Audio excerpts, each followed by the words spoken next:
the speaker, Graham Dodd, is getting ready.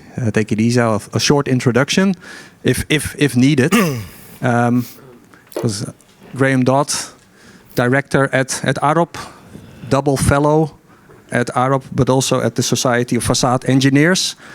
I think it's easy to say what he does not know or has not done in the facade engineering space. I think a couple of things that I find interesting. He's got a high passion for materials. He likes to play with that, test, and so on and so forth, and create new ideas. Failure investigation, that's about pushing the boundaries, I think, to see where it breaks and how far you go before it fails. So I think that is interesting. And last but not least, passion now for sustainability, driving force, I think, in our industry to the next steps of sustainable designs. So over to you, Graham. Thank you very much. Very kind. So I'm going to talk about curves. Again, fascinating to see that S-curve. This is all curved stuff, and it's not flat glass at all. It's all about tubes. It was a project created by Nikolas Weinstein and his studio, and he was commissioned by an interior design firm called Habitus. So to introduce the project, which is in Manilla, in the Philippines, I'll let them introduce it in their own words. So I've got a little clip which I think is going to play in there. We have this there we go. Incredible opportunity with the atrium space. So we've envisaged having some sort of glass form going up through the 30-meter atrium. So the original idea was to have it like a tree-like form. And when you took it, I think you took that concept and then created something that was even more incredible. You actually split the spine, which allows people to kind of go through it and be immersed in the piece, which I think was just something that we didn't think of at the time. So, and I think this is more of a structural, sculptural element, and it's really integral to the kind of the architecture of the building. The idea was that it kind of became more of an environmental thing where you were, instead of just looking at it in the middle of the space at the center, we were really interested in making it something where you could kind of move through it and above it and around it. I find the creative process at the beginning of the project, coming up with the idea, very challenging. I think there's some people who sort of really enjoy that process. I find it very difficult. I find it very satisfying when I feel like I've figured it out. But the going through, coming up with the idea, I don't find enjoyable. I find it challenging. The process, frustrating, difficult, but I love it.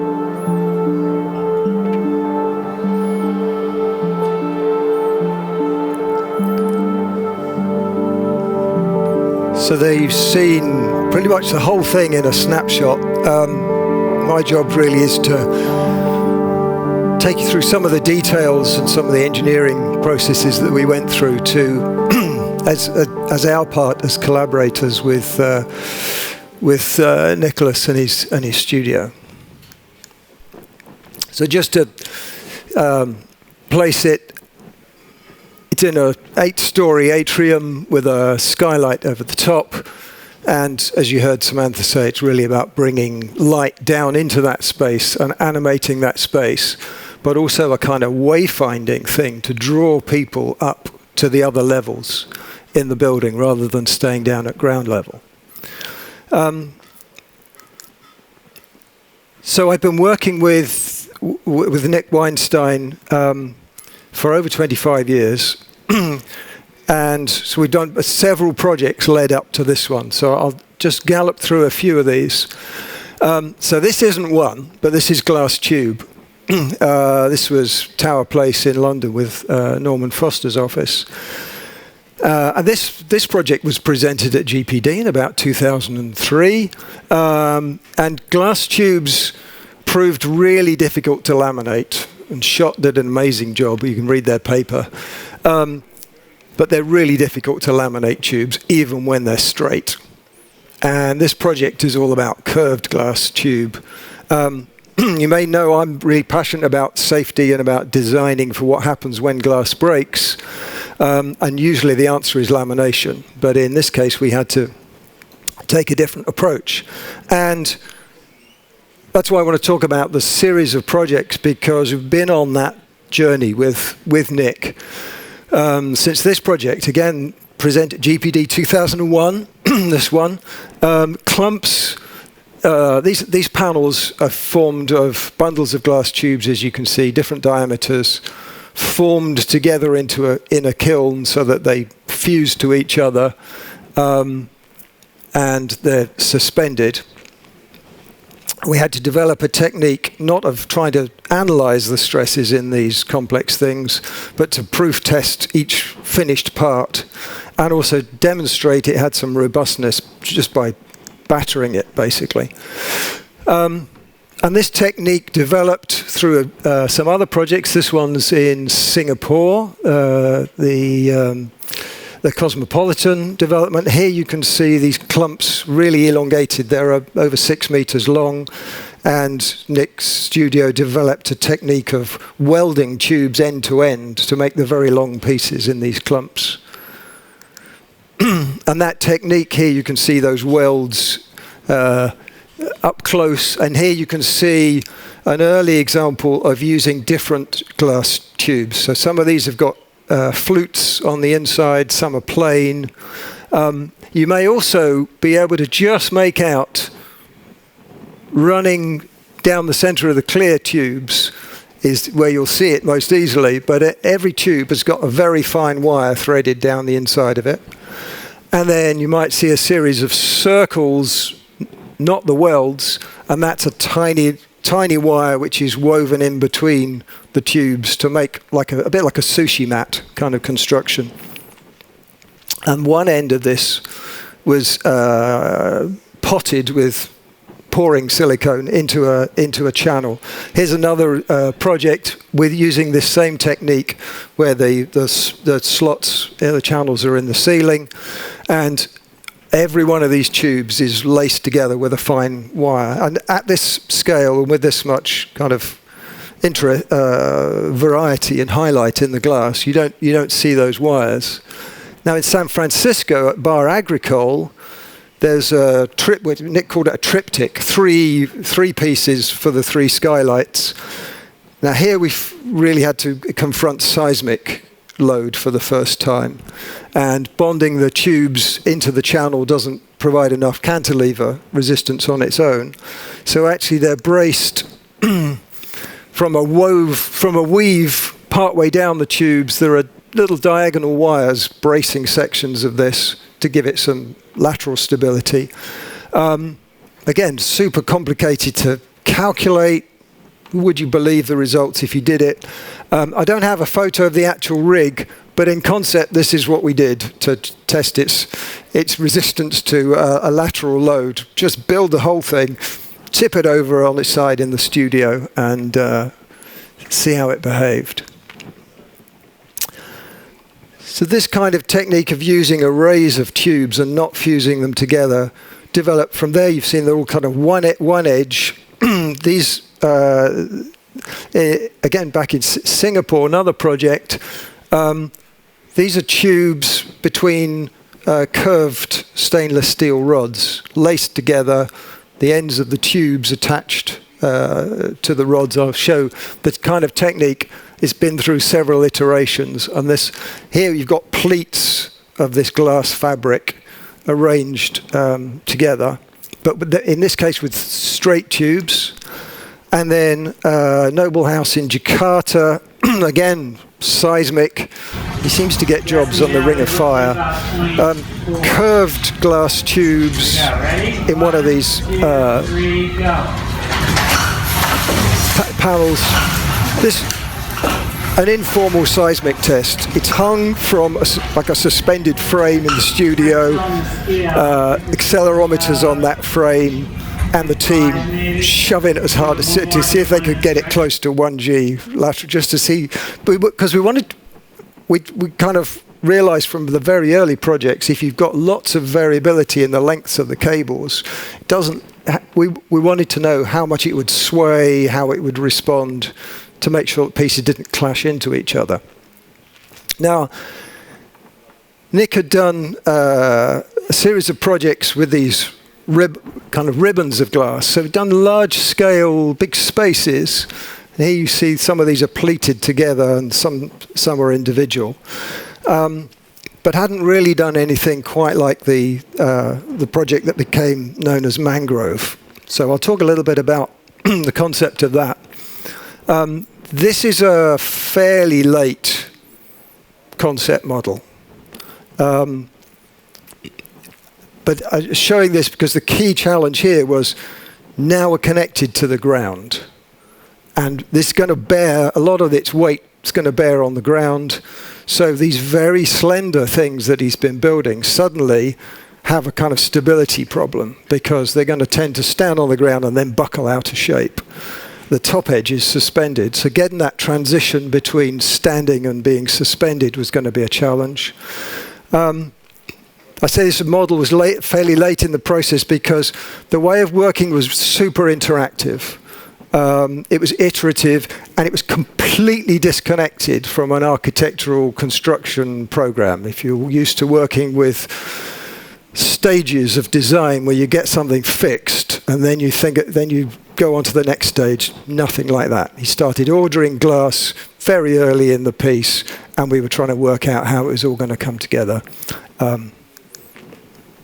So a lot of use of models. This is an early-ish model. Early on, we were talking about having two separate spines. This is the rendering. That's a little physical model in the studio using the real glass tube. Here you can see the variation in the different types of glass tubes with different internal flutes. So there was glass ordered in a range of different diameters with a series of different flute patterns inside, so that it, rather than becoming a very uniform fabric, would have a kind of bit of random, pseudo-random variation with it and a bit of interest. And the studios really, I showed you the welding stuff, they're really good at combining craft with tech and practical engineering. They built this little rig on a wall in the studio to basically CNC, cut the glass tubes to length, fire polish the edges. So every tube turns out to have a unique length, and each one needed its edges fire polished because the edges need to be strong, and you'll see why. And then those tubes are laid in a very specific order into a mold. There was a whole series of different molds to kiln form them to a radius, and the ends of the tubes were plugged to support them so they didn't go out of shape as they're kiln formed.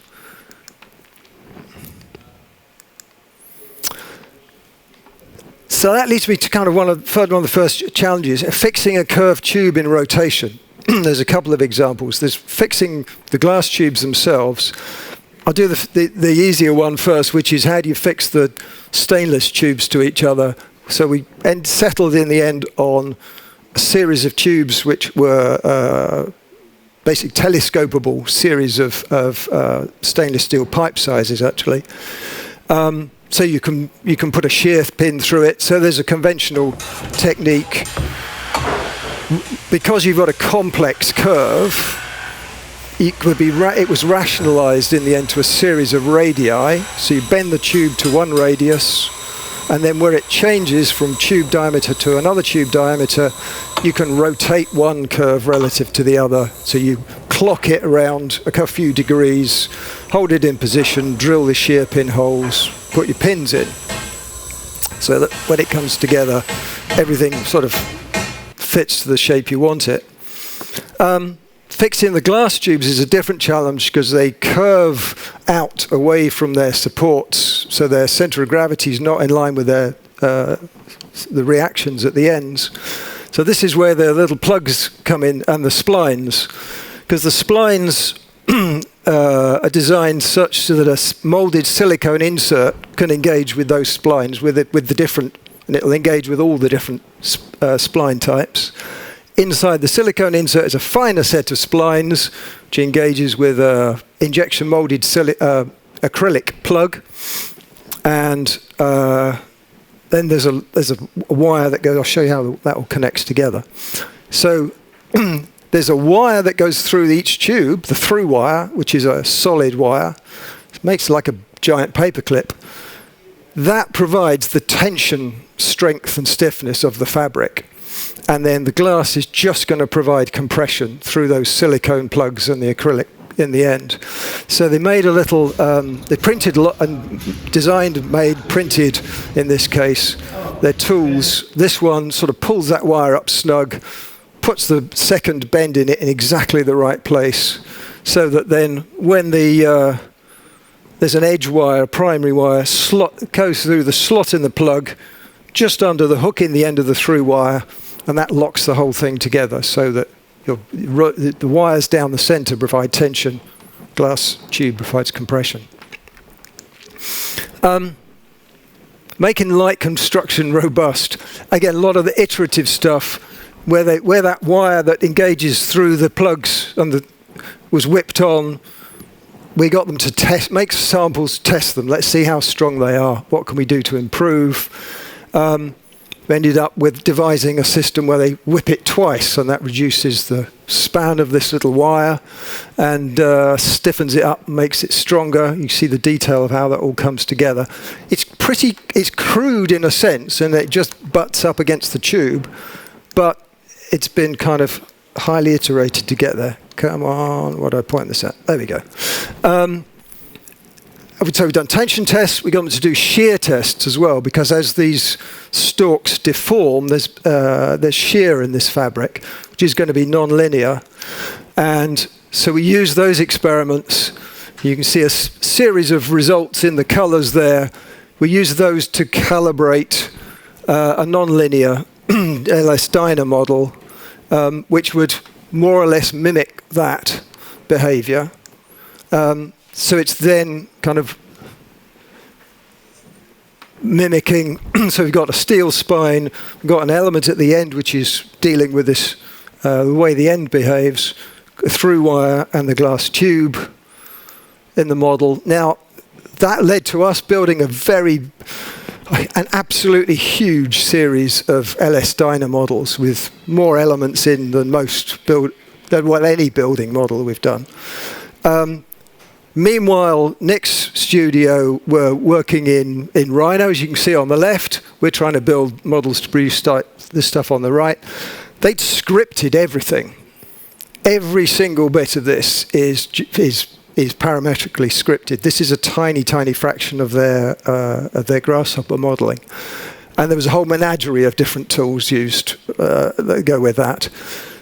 This is one Rhino view of it, and you can see the cable. Every one of these elements, every tube has an identity. Every cable's got an identity. In the end, we had to get them, figure out with them how to tip. I say tip because I didn't have to do the coding.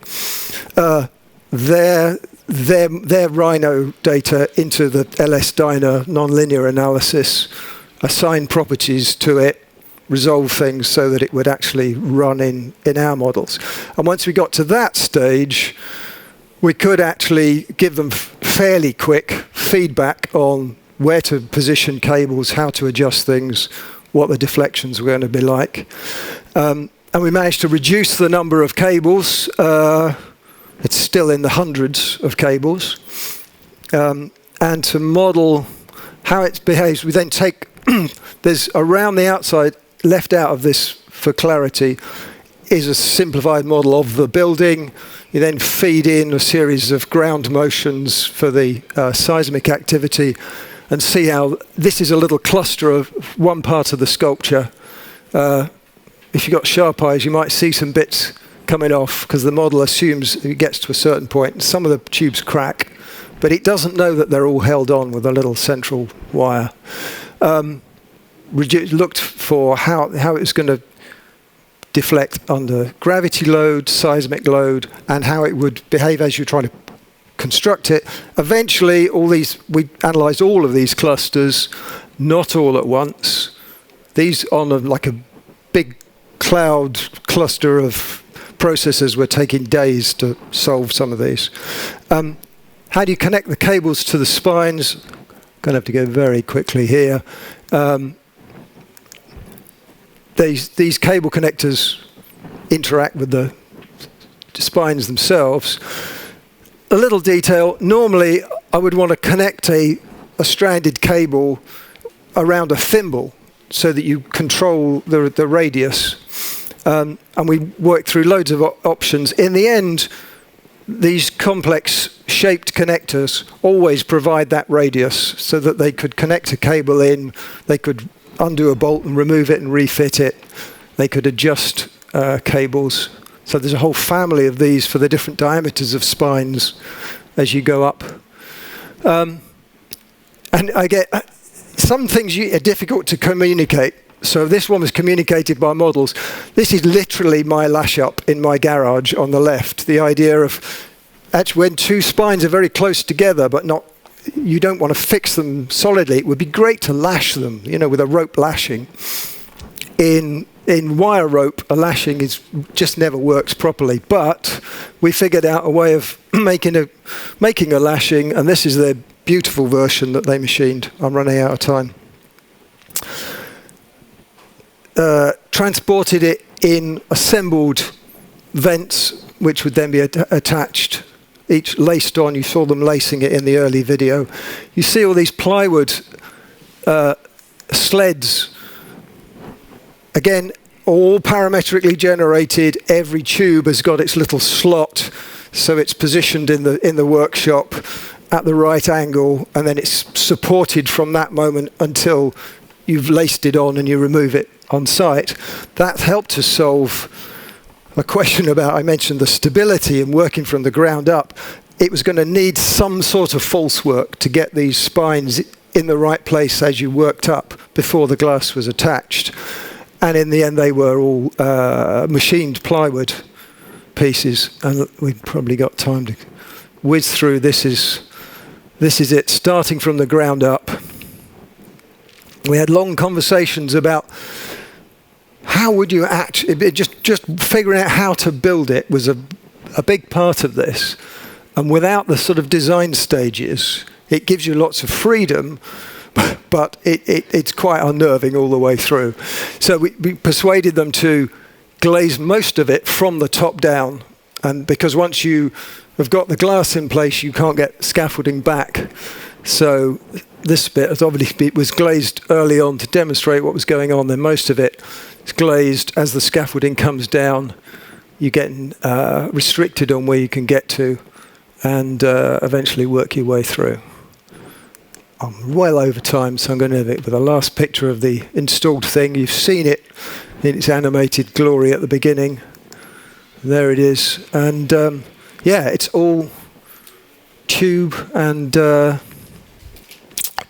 wire.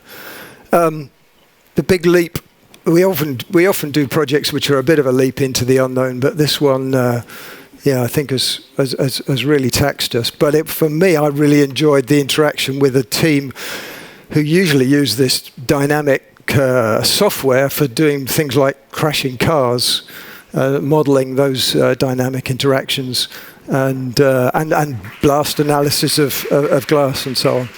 But that's it. Big collaboration with Nick and his studio. So thanks for watching.